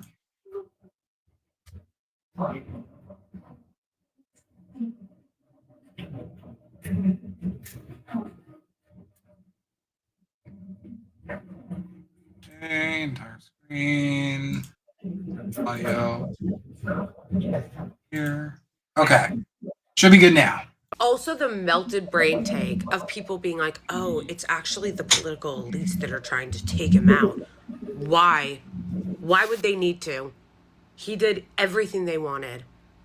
Like, can we please unpack this? Why would the elite establishment want to take him out? What did he ever do to upset the apple cart? Nothing.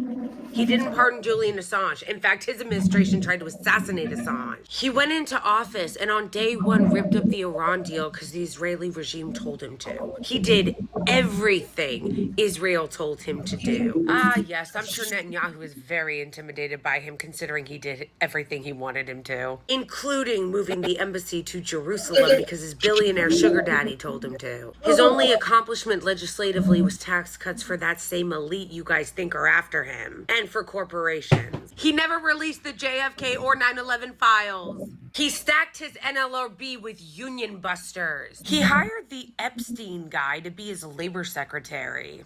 Like, you guys talk about the powers that be as if they're threatened by him. Oh no, we can't let Trump win. He might deregulate Wall Street further for the banks. All he does is culture war bullshit. He threatens no power center. If he did, he wouldn't have people like Ackman and Musk and Adelson supporting him. Call me when you've woken the... So that's pretty much it.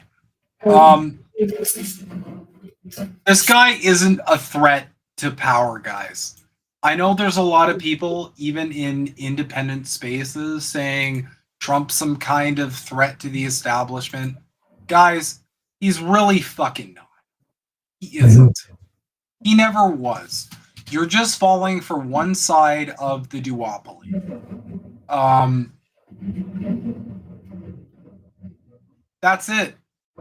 That's all it is. That's all it's ever been. And I'm sorry. And now we're gonna go to a video from one of my favorite people on earth. That is Caitlin Johnstone. She has a nice video about wishing Trump a speedy recovery.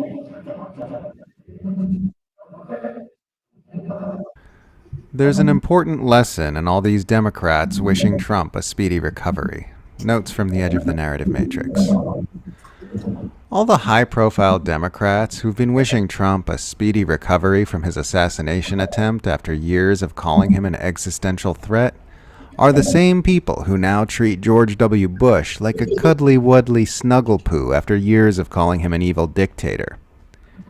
The enmity between these factions is a performance, like cage fighters who hug warmly after weeks of trash talk once their match is over, and admit that all the drama was really just about promoting the fight and selling pay-per-views. Their actions show you that their conflicts are fake, and they are no more enemies than actors on the stage are enemies. So why should you treat their performance as real? Why buy into the drama of their pretend elections and feigned opposition when they themselves do not? They're showing you it's all fake. Believe them. The two sides of mainstream politics are not fighting against one another. They're only fighting against you. Their only job is to keep you clapping along with the two-handed puppet show as they rob you blind and tighten your chains while your gaze is fixed on the performance. Here's a tweet from President Biden. There's no place in America for this kind of violence, or any violence. An assassination attempt is contrary to everything we stand for as a nation. It's not America, and we can't allow this to happen. Tweet from Vice President Kamala Harris. I have been briefed on the shooting at former President Trump's event in Pennsylvania. Doug and I are relieved that he is not seriously injured. We are praying for him, his family, and all those who have been injured and impacted by this senseless shooting. Tweet from Barack Obama. There is absolutely no place for political violence in our democracy. And though we still don't know exactly what happened, we should all be relieved that former President Trump wasn't seriously hurt. All of Trump's Democratic Party well-wishers prove that for all the whining in recent years about the death of decorum and how vitriolic U.S. partisan feuding has become, they really are all buddies who only pretend to believe the other side is an existential threat to the world. In Washington, they're all on the same team and have generally cordial relationships with people on the other side of the aisle. They just encourage normal Americans to feed all their discontent with the status quo into a hyper-emotional political environment where the barely existing divisions between the two major factions are inflamed by mainstream pundits and politicians, so that their anger will go toward the completely ineffectual activity of voting instead of more direct and revolutionary measures. From the perspective of the empire managers, it's hostile partisan rage for thee, amicable cocktail party relations for we. Every single day in Gaza since October 7th has been more outrageous, significant, and newsworthy than Trump getting a boo-boo on his ear.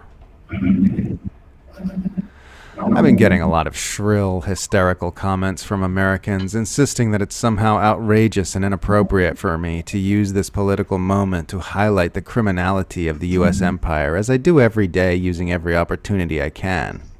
I would like to make it clear that I have no respect for this. Less than zero respect. The emotional hysteria we are seeing around the assassination attempt on Trump is very similar to what we saw around 9/11 on October 7th. Which historically means some deeply unwholesome policies are about to be rolled out by the managers of the empire. Now is the time to be more critical of the imperial power structure, not less. If you find it horrifying and evil that I am using Trump's ear owie to talk about exponentially more atrocious acts of violence, I can only say, get a fucking grip. Pull yourself together.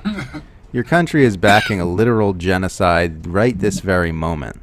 Stop getting swept up in the media-driven emotional frenzy of the moment. Get a hold of yourself. Stop thinking uncritically, and start acting like an adult.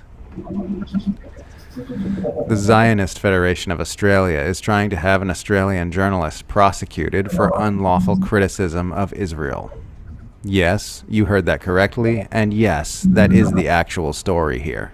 The CEO of the Zionist Federation of Australia Alon Casuto, is trying to bring a Human Rights Commission case against renowned former SBS broadcaster Mary Kostakidis for tweeting criticisms of Israel in ways Casuto claims violate Australian hate speech laws, specifically sharing a speech by Hezbollah leader Hassan Nasrallah, wherein he says the words, "From the river to the sea, the land of Palestine is for the Palestinian people and the Palestinian people only."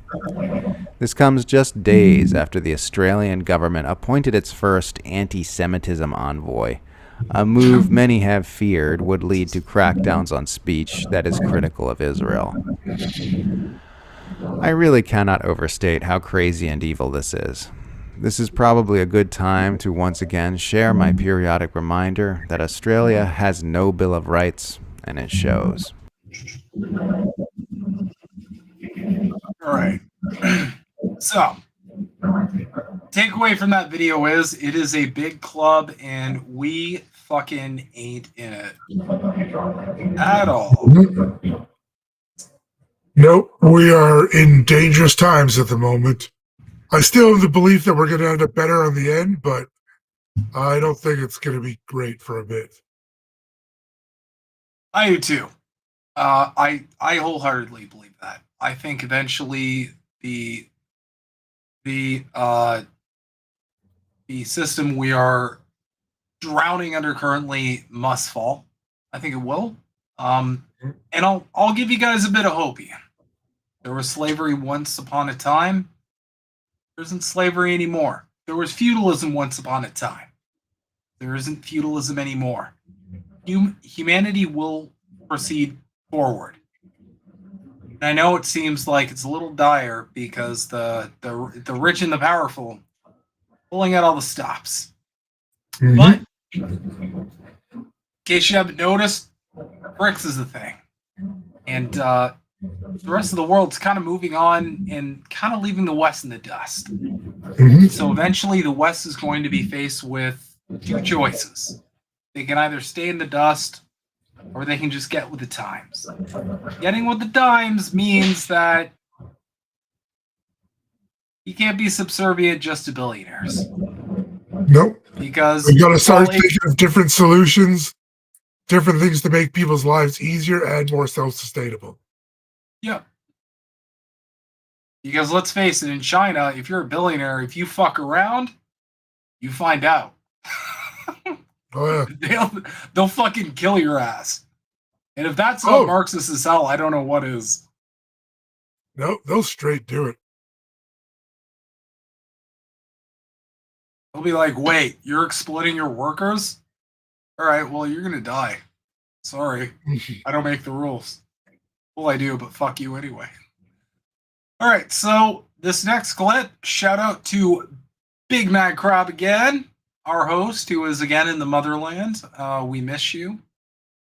We hope you are enjoying some non-America anything, really, because I think everybody should be entitled to taking a break from the West. But, yeah. In order to drain the swamp, one must become the swamp. Silicon Valley's tech titans line up to donate to Donald Trump. Again, guys, he's completely anti-establishment.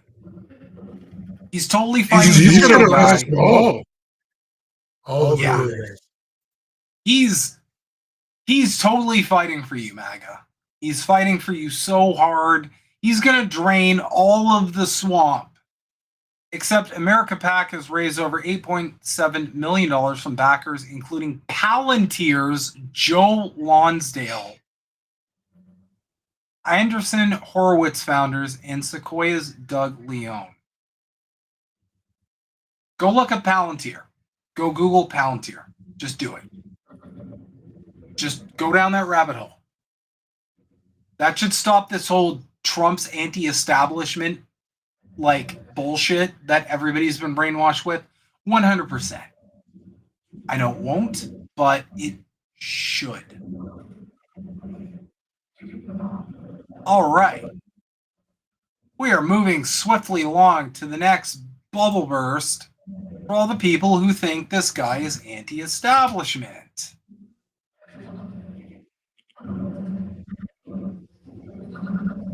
From Whitney Webb herself, the efforts to rebrand Poppy Warp Speed as a vaccine skeptic rise to a new level. His VP pick invests in gene therapy and biotech companies. You guys are being played so hard. And this is a leaked, quote-unquote, video from Donald Trump calling RFK and commending him for his work on childhood vaccines. Trump states that after vaccinations, babies change right before your eyes. I've seen it so many times. It also sounds like he was offering RFK a job within the administration, stating we're going to win. The Trump RFK ticket would have been unstoppable, but the two unifying and still working together would be a huge win for America. The last part of that is brain dead and stupid. But I digress. Let's listen.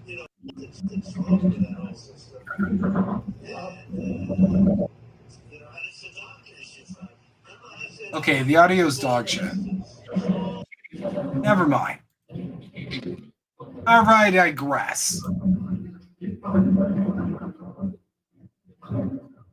We got one last case I'd like to make here.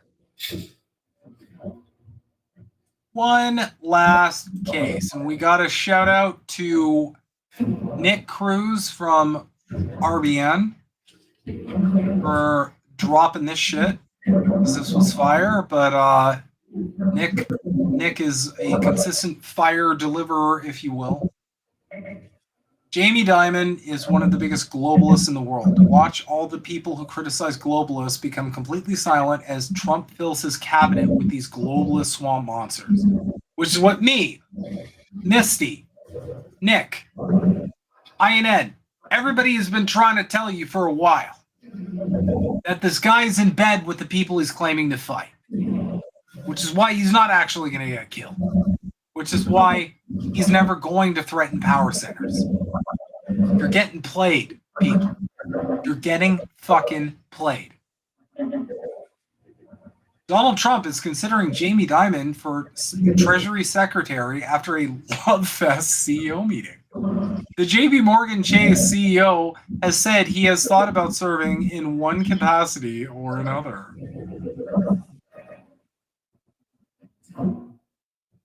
That's just it.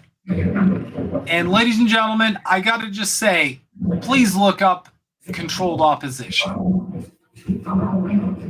This guy isn't your hero. He's not gonna come in and defeat the powers that be because he is the powers that be, and he's enabled by the powers that be. There's nothing but evidence to support this. Don't look at words. Don't look at rhetoric. Look at actions. Look at behavior. Look at what he did the last 4 years. Look at the people he's in bed with. Look at the people he associates with. There is no logical reason to think this guy's anti-establishment. And a lot of people in the independent spaces are falling for this shit. And the reason why they're falling for this shit is because they rightly are so frustrated with Democrats that they're getting pulled back to the other side. They think like Trump's going to be the guy that saves us from the even worse guy. You gotta remember. You gotta remember. The only reason that the worst guy lost, the only reason that this guy lost, Joe Biden, because everybody was so frustrated with how he fucking ran the country. Guys, it's a big club, like Carlin said, and we're not in it. I'm going to keep saying that over and over forever until people get it. Trump is no threat to establishment. He never threatened any fucking power at all. If anything, he just furthered the actions of empire. And even still, even before he's president, which he's probably going to be, he's still furthering empire. He's planning to further empire. So God fucking damn it. People, Jesus Christ, wake the fuck up. Please, I am begging you to wake the fuck up. Stop thinking these people who are clearly not anti-establishment are somehow against the establishment. Just food for thought. I gotta work on figuring out why my mic has an echo. Yeah, it does have a bit of an echo, but I mean, it's not. I'll figure it out though. There's probably something I'm setting off a bit. Yeah, it's all good. I mean, it wasn't like it wasn't. I mean, for. I mean, the last politically homeless I did, like I had like crazy background noise, and Okay. still seemed okay. I was still able to talk and communicate. It's not ideal, obviously, but you know, it's a work in progress. We're But I built this system to be good, so I'm gonna make sure I tune it properly. for sure. I mean, no, it's not a big deal. You gotta, you know, we're all figuring it out here. I saw, and I mean, it happens to everybody. I was watching a stream today from a fairly popular like streamer where like his audio just went out like midstream. And then the chat had to be like audio, and then he had to adjust it. So, you know, it happens.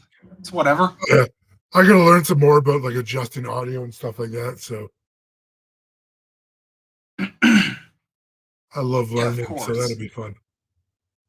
Me too. I'm a nerd. Oh, me too. I'm such an like I'm one of those people where like I'll get curious about something and then spend like a week just obsessively studying it. Like it'll just become like a new like thing I'm doing. Mhm. And all of a sudden I'm Yeah. like this kind of weird expert in something that I didn't even know existed like a week before. I spent weeks just staring at the printer as it was going to figure out how it works. Nice. Yeah. Oh, that's dope. I mean, 3D printers are so insane. This is from my big printer though. I have like a heavy duty printer back here. Hmm. That thing's insane. Oh shit. That's pretty dope, my guy. It's like it's got AI and all this stuff. You basically hit print and it prints. You don't have to worry about anything. It's amazing. I'm not gonna lie, the 3D printer thing was that was a shocker. Cause I'm no spring chicken myself, but Mhm. the fact that we can now just print anything Oh yeah. that I never thought as a kid that would happen. Yeah. Oh yeah. Like I'm gonna be printing wind turbines probably tomorrow. So That's so dope. And I mean that's part of it too, people. We gotta work on building dual power. We gotta work on, increasing our sustainability and reducing our reliance on corporations in general, companies in general, because they hold all the power. The thing is, like, there's always that fear, as you saw with the weird MAGA snowflake cancel culture shit. There's always that threat that you say the wrong thing and then you lose your income because of it. And then what do you got? And if we're ever going to do anything like a general strike or a full-blown revolution, which I do think will happen in this lifetime. Yeah, we're gonna need to have food. We're gonna have to be sustainable. You're going to need to be able to weather the storm. It's not going to be a fun time, but it's going to happen, unfortunately. So it's going to be a necessity. And the only plus I can give you guys, and you can say whatever you want about the trucker convoy, but those mandates went away real fucking quick after those guys disrupted Capitol. They went by in like record speed. So I don't think this is going to be a long game. If we start just like a general strike, just like no profit coming in, these people will melt the fuck down. They'll be begging. Well, because their whole system is built on the fact that they have to keep getting money. Essentially, our economics are a giant Ponzi scheme, is what I'm saying. So corporations are always so far extended with the money they have that they need to continually have money come in. So if that suddenly stops, all those assets they own all over the world are in dire jeopardy. Yeah, it's over. There's no shot. They have no fucking shot. Mm-hmm. So yeah, I mean that's we're gonna be covering that more on the new show we're doing, which is gonna be, like I said, the Maple Files. We're gonna be talking a lot about sustainability and kind of I want to dive in with some like mutual aid stuff and just kind of figuring out like, okay, what would building dual power, what would what would like what would reducing reliance on corporations and the state, both of them, because the corporations own the state, so whatever, we all know that now. What would that look like? What do you need to do? Because we need to make sure we're okay, regardless of whatever fuckery they pull, and that means you got to figure out how can I get food? How can I get power? How can I water? How can I, and there's ways to do it. It's just, it requires some work, but there's ways to do it. And even if you're not 100% like off grid, like completely sustainable, it's going to help. Every little bit helps. Every little bit that reduces the clamp that corporations have on you is important. And it's little steps. You start growing a plant, and you grow 2 plants. I want to figure out how to get a little more water, but I don't want to have to pay for it. Rain barrels. Just learn little things, then add on to them. Just keep going. And Don't eventually, won't stop. Yeah, and eventually, before you know it, you're getting pretty much everything you need in this life from yourself. Like, we still got the planet's pretty fucked up, but we still got a planet that provides. It's just we've been tricked into thinking that we can't get anything just from the planet. We have to go through these companies, and we have to, we need a middleman, so to speak. I'm lucky enough to live on a lake, so that's super helpful because I have a source of food. So if shit hits the fan, I can just fish. And frankly, I'm really good at catching fish. So, but, it's little shit like that. Just trying to think of like, how could I guess thinking of like worst case scenario. Always prepare for the worst case scenario. That's what my grandfather always told me. He said, you got to always think, what is the worst thing that can happen? And what he said, actually, in retrospect, was really helpful because he said, always think of what the worst thing can happen and prepare for it, because at the very least, then you won't have anxiety over the worst thing that can happen. So even if the worst thing never happens, the fact that you're prepared for it improves your mental health, because you essentially are like, okay, well, if the worst thing happens, then I'm prepared. I have a solution for it, as opposed to like, if the worst thing happens, I'm fucked and there's nothing I can do. So So any little start will help now. Don't wait. Start your garden today. Start your garden. Start, rain barrels. Something that really helped me was just getting some like solar powered like power generators, for example.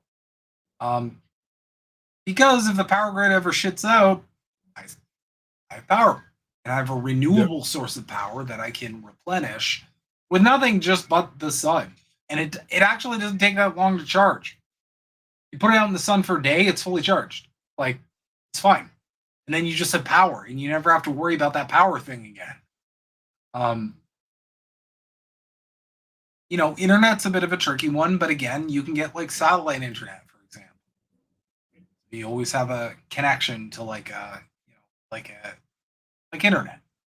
But we'll definitely get more into the meat and potatoes of that on our show that's coming up. So stay tuned for that. That's going to be coming in the next couple weeks. And yeah, that's pretty much all we've got for tonight. Yeti, do you have any final thoughts about what we've covered tonight? No, well, I mean, to sum it up is we're screwed. Start growing food and find water. Is all I have to say now. That's pretty much where I'm at too. We're not going to vote our way out of this mess. You're not voting your way out of this mess in Canada. Absolutely not. Given how, it's weird how we're kind of in lockstep with the states because everybody's predicting Trump to win, and everybody's predicting Polyev to win. So they're going to have like a conservative love fest, I imagine. And just probably meet and just talk about how they can fuck over the poors even more. I don't know what's going to happen. Probably. But because of shitty liberal policies, which are largely right wing, the solution to that here in the West is to move further to the right. Because they can't move further to the left because that actually threatens capital. So that's the mess we're stuck in. Regardless, thank you guys, all of you guys, for tuning in. Yeti's going to be back next week.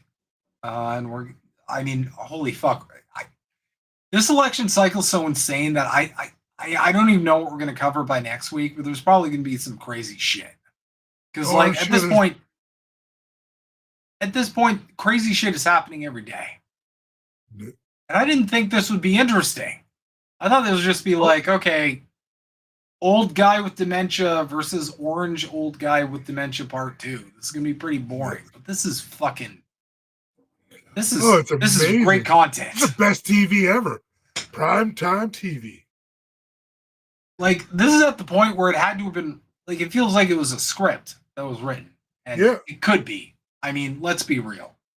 This is all politics. You should look at politics the same way you look at pro wrestling. We all know it's fake. We kind of delude ourselves into thinking it's real. But it's largely entertaining. It's true. Anyway, regardless, keep questioning everything. As a slight note, guys, I'm going to be out of town the whole weekend. So we're not going to have a Snow Himbo streams on Saturday. I apologize. Depending on when I get back, I might be able to do it Sunday, I think. I'm not sure. I'm going to have to check. But I might be able to do that.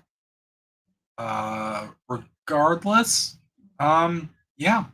Thank you guys as always for tuning in. Like I said, keep questioning everything. And I hope everybody has a fantastic weekend.